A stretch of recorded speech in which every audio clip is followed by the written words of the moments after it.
Coming up next, the dangerous new ways that criminals are sending in active shooter hoaxes and the impact in our area. My kids know, they know what to do if a bad person comes into their school with a gun. Plus, a well-known former central Pennsylvania congressman has died. And a cultural tradition returns to Centre County this weekend. The Centre County Report starts now.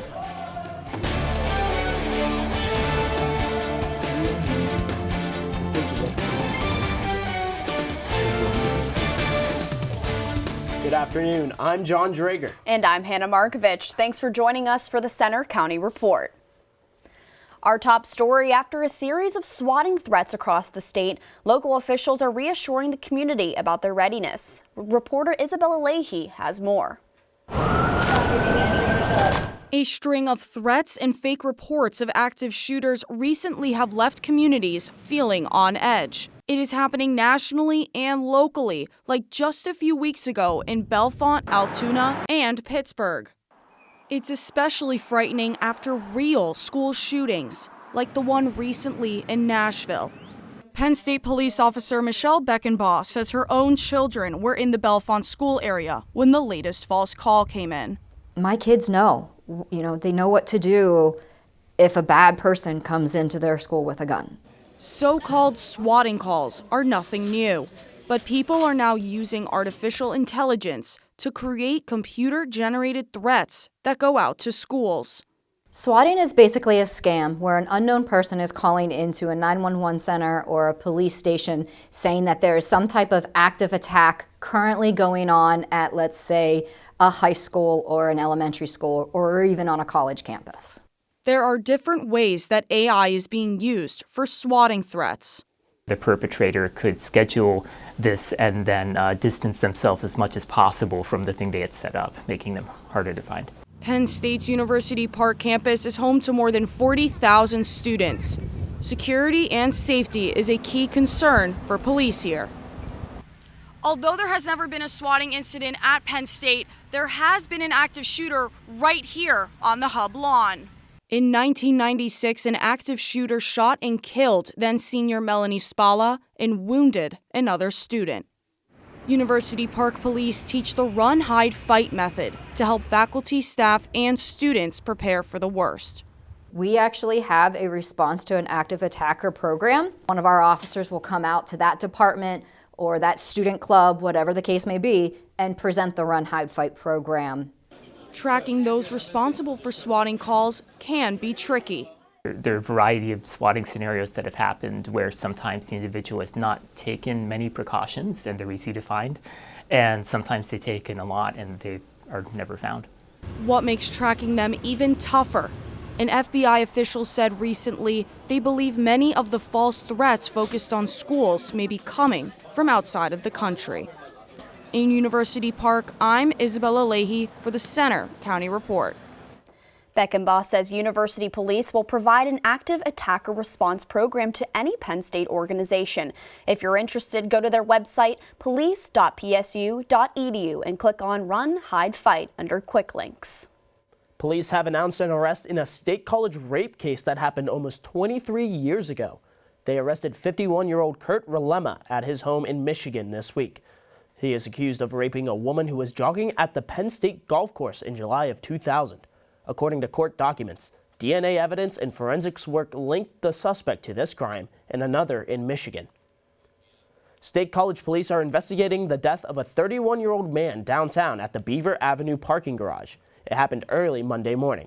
Police say the man suffered fatal injuries that were likely caused from a fall from the building. No foul play is suspected, but they are waiting for toxicology results. Police are asking if anyone with information to contact them. A new state restriction takes effect tomorrow on a powerful animal tranquilizer showing up in illegal drug supplies. Governor Shapiro's administration added xylazine to the state's list of controlled substances. The drug is a factor in a growing number of overdoses. Federal officials say it's an emerging threat because it's being mixed with fentanyl. In Pennsylvania, the tranquilizer contributed to 90 overdose deaths in 2017 and nearly 600 in 2021. A Penn State research team has developed the first ever rapid test for monkeypox. The new test can detect the virus within minutes, while current tests can take days. Once the new rapid test is validated clinically, the lab will look for commercial partners to bring it to the market. A new lawsuit accuses Mount Nittany Health of violating medical privacy rights. The suit claims the health system disclosed patients' private information to Facebook, Google, and other third-party websites without their knowledge. It was filed on behalf of 2 unnamed Center County residents. The patients are asking for $1 million in damages. Turning to the weather, it's been a roller coaster of temperatures this week that made it feel like winter one day and summer the next. Student meteorologist Brian Michigan is live with more. Brian?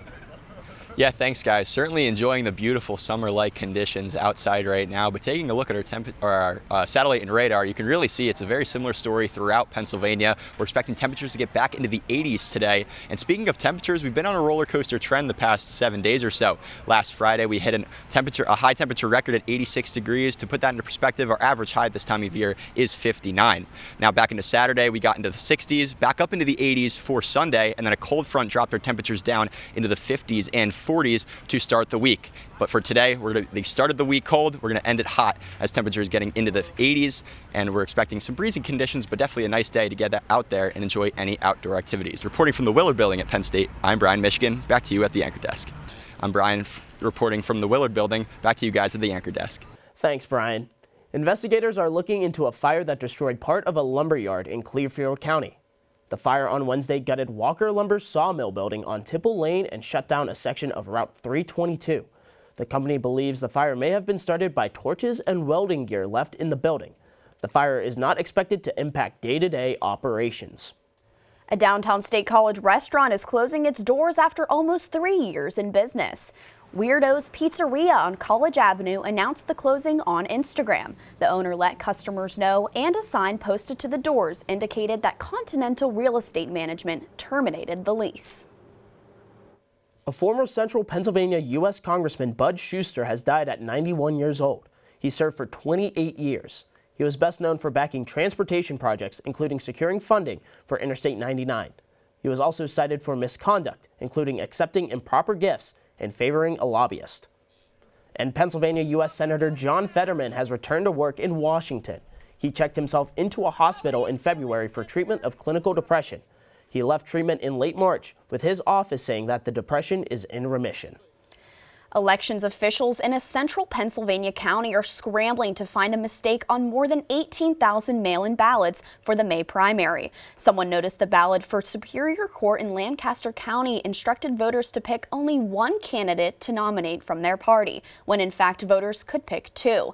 Postal officials helped intercept and secure most of the affected ballots. Voters will get replacement. Supreme Court ruling on access to an abortion pill may happen tonight. Reporter Anna Camden has more details on the latest abortion controversy. The Supreme Court is expected to decide tonight on the next steps in an abortion legal fight, if women will face more restrictions to access an abortion pill. The controversy comes less than a year after the court overturned Roe v. Wade and allowed states more control. 13 states have now banned most types of abortion. Pennsylvania is one of 27 that still allows legal abortions, but there are strong opinions on both sides. I'm against abortion.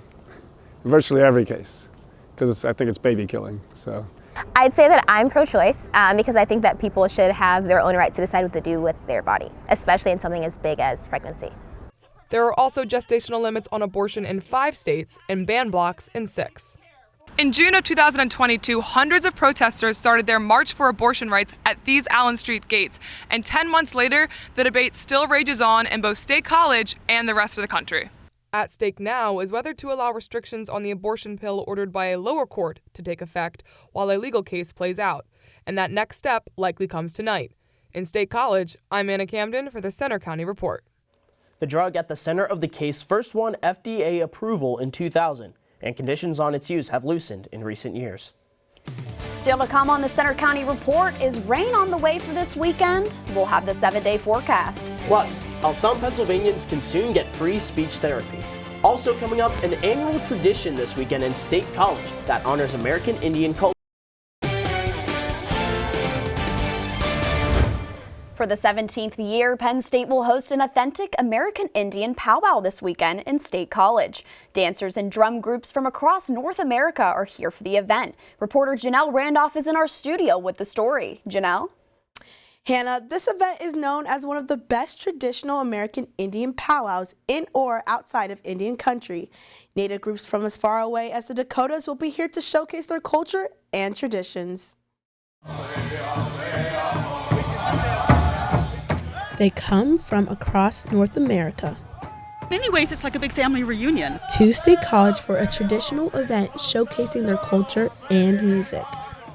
This is around the drums, which are like a heartbeat. Hundreds of American Indian dancers and native drum groups have traveled from as far as Canada, Washington State, California, Arizona, and the Dakotas for the 17th annual Penn State Powwow. The event is known as one of the best traditional powwows in or outside of Indian country. Victoria Sanchez helps coordinate the event. She says the sound of the drums brings people together. They're the heartbeat of the event. They're the heartbeat of the people, and you really will feel that, when you come in. And so it's a chance for Native people to come together. About 5,000 to 6,000 people will attend the event this weekend, with more than 200 dancers performing. There are also vendors selling jewelry, arts, crafts, and books. Organizers have an important message about the event's authenticity. It's not a reenactment of the past. It's not like going to a historical museum or that kind of a living history kind of thing. It's about the present because those traditions are still very much alive today. Dancer Misty Nace is looking forward to her third powwow here. I'm looking forward to getting out there dancing and seeing friends, meeting new people. It's just a wonderful time to go and be around community. The powwow runs tomorrow from 11 to 9 and 11 to 5 on Sunday at the C3 Sports Complex in State College. Alrighty, thanks Janelle. A new grant will help Penn State offer free speech therapy to Pennsylvanians with Parkinson's disease. The 5-year, $280,000 grant goes to the university's Speech, Language, and Hearing Clinic. It will allow pathologists and graduate student clinic staff to provide therapy at no cost to the patient, either in person or online. Penn State is one of 16 universities nationwide to receive the grant from the Parkinson Voice Project.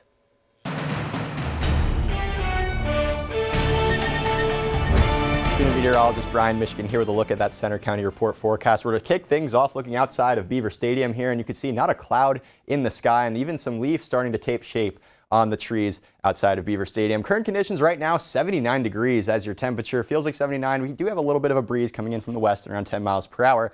And other than that, it's really feeling like summer out there across the state. Taking a look at our temperatures, you can see off to the west, that's where temperatures are in the upper 70s. Off to the east, a very interesting pattern that we have into the 60s still in Philadelphia and Allentown. It's all thanks to that easterly flow we have bringing air from over the cooler ocean waters into that area of Pennsylvania. Over the past 24 hours, we're up around 10 to even 20 degrees in some spots compared to where we were at this time yesterday. 14 degrees above where we were at this time yesterday here in State College. So we are experiencing a warm-up throughout the day today.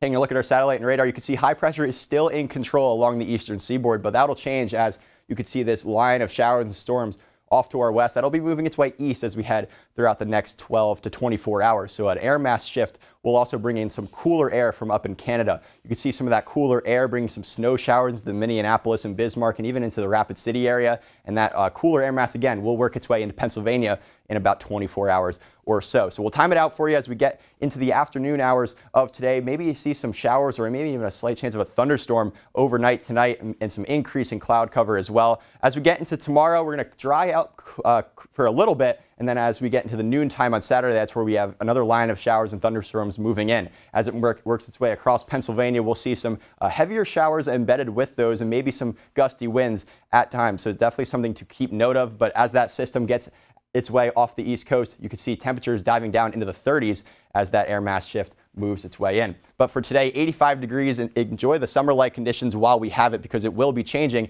as that cold front moves through. Tonight, 59 degrees with those chance for showers. Winds coming in from the south at around 5 miles per hour. And for tomorrow, that's where our active weather day is in store. Temperatures up near 70 degrees. We have the showers and thunderstorms in play. Gusts upwards of 30 miles per hour in some of those heavier thunderstorms. But for your 7-day forecast, you can see we have that brief warm up, but we're going to be going back down. Those roller coaster temps continue as we get into next week. Brian, I'm feeling so blue over these rain showers coming. Absolutely, but it's a nice day outside, 80 degrees, maybe a great time to go out and play some 18 holes of golf. And with that, we'll send it over to Juan Mendez, who has all of our sports update. That's right, coming up in sports, Penn State men's volleyball is holding strong in the EIVA tournament as it has an NCAA tournament spot. And Penn State's 100-year-old boxing club makes program history at national championships. We'll hear from a national champion after the break.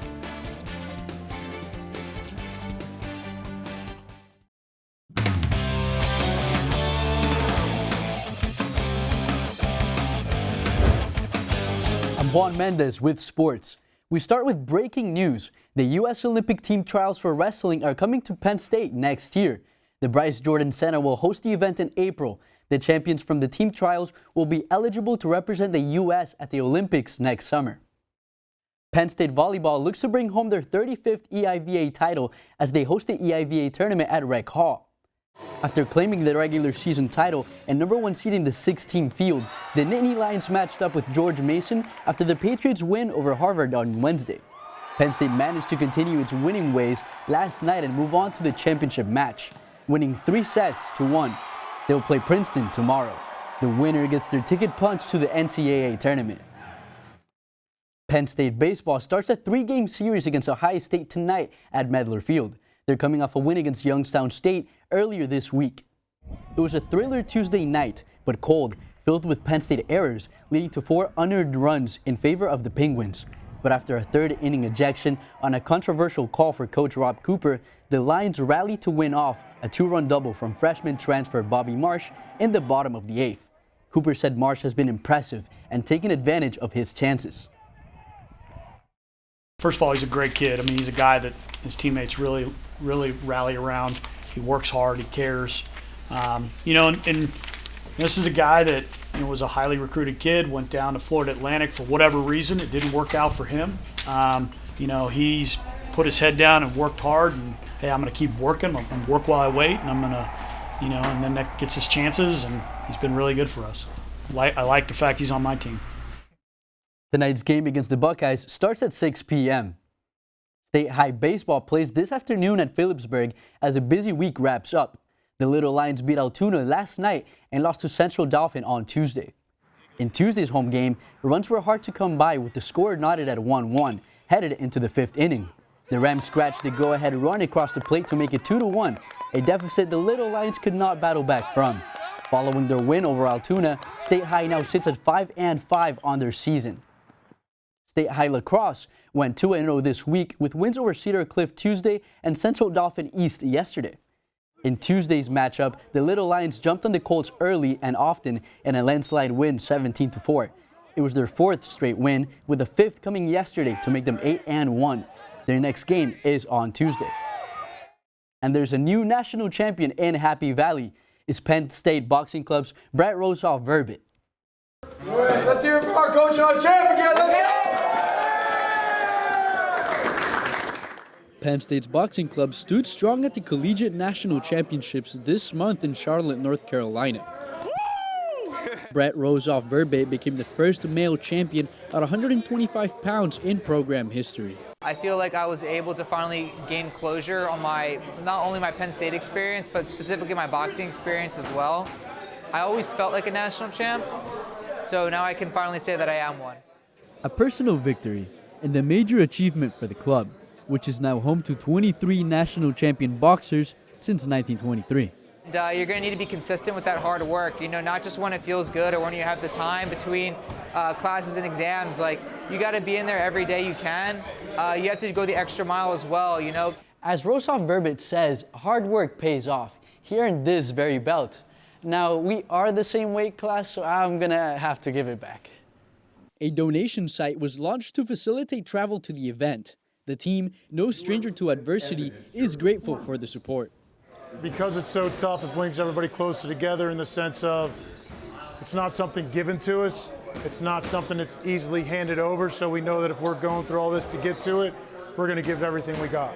Not long before the trip, we spoke to Rosa Verbe on his expectations for nationals. To me, it just means everything, because if I can accomplish that, it's like one of those goals where it can prove it to yourself that you can accomplish anything. He had it clear from the beginning. Win a national championship. That's the goal. Yeah.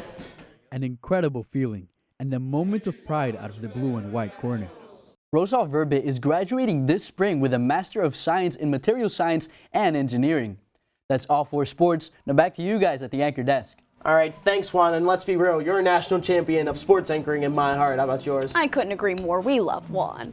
And coming up on the Center County Report, we'll go back to the baseball stadium to see how a simple promotion this season has exploded in popularity at Penn State. Stay tuned. A popular promotion at Penn State baseball games has taken students and fans by storm this spring. Reporter Zach Hay explains. Every Tuesday since late March, there's been a special attraction at the Penn State baseball games. And it's not even something on the field. It's food. Dollar Dog Night has become a fan favorite at Medler Field. Over the 5 games, the Nittany Lions were 4-1 and racked up big attendance numbers. I think it just kind of took off very organically, which is all I could have ever imagined. And the team, they love it. They're bought in. They can sense a difference in the crowd when there's all these students out there yelling and cheering. Nearly 3,000 fans turned out for the West Virginia game, the most since 2007. Last year, the team averaged only 453 fans at home. That number is now up in the 870s. Fans have packed Medler Field every Tuesday this season, and the team has matched the energy from the crowd, averaging 13 runs per game during Dollar Dog Night. I mean, if we got to do Dollar Dogs every night, I'm willing to do whatever it takes to get Dollar Dogs. Penn State has run this promotion before, but never weekly. The schedule this year made that possible. Obviously, baseball is very heavily Friday, Saturday, Sundays, and typically weekend games draw a lot better than a midweek game. So looking at the calendar this year and the schedule and seeing how many games fell on a Tuesday and that they were kind of unappealing times weather-wise, I was like, let's see what we can do to add a little extra buzz. The team hasn't had a winning season since 2016, but maybe the Dollar Dog promotions will be one of the new keys to success. In University Park, I'm Zach Kay for the Center County Report. You know, Hannah, Dollar Dog Night, it might be the best deal in town today. I totally agree. I need to go to one. Absolutely. It's a very fun time. Well, that's all for today's newscast. We hope you'll join us next Friday for another local news update. But you can also follow us anytime for breaking news and watch our stories on the Center County Report social media. You'll find us on Twitter, Facebook, Instagram, YouTube, and our website. Have a great weekend.